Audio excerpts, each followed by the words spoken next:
Bienvenue à Nice, sur une des plus belles places de France, à la place Masséna, qui accueille le centre névralgique de l'Ironman de Nice.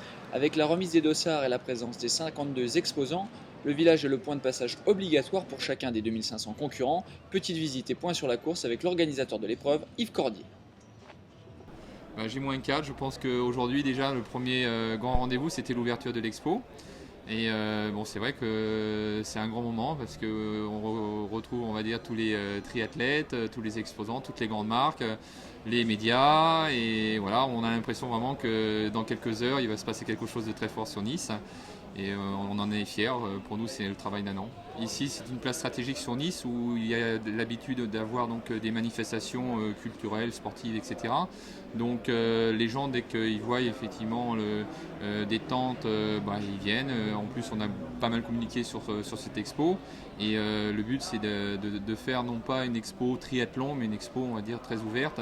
Et que ça devienne peut-être un jour un des gros salons de sport dans la région. Donc on y travaille. On a eu des beaux exemples comme le Rock d'Azur qui a réussi à faire aussi quelque chose de très impressionnant depuis maintenant une vingtaine d'années. On essaye de travailler dans ce sens-là et puis on verra.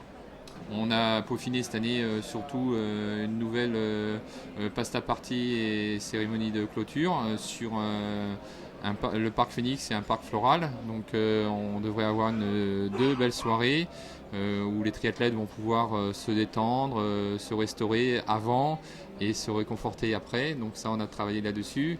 Et puis bon, le pied pour moi, le plus important, c'est quand même que la course soit optimum pour autant les premiers, mais que aussi pour tous les finishers, qu'on ait un maximum de sécurité, maximum de confort, maximum de service, maximum de volontaires et que tout le monde puisse finir comme il le souhaite.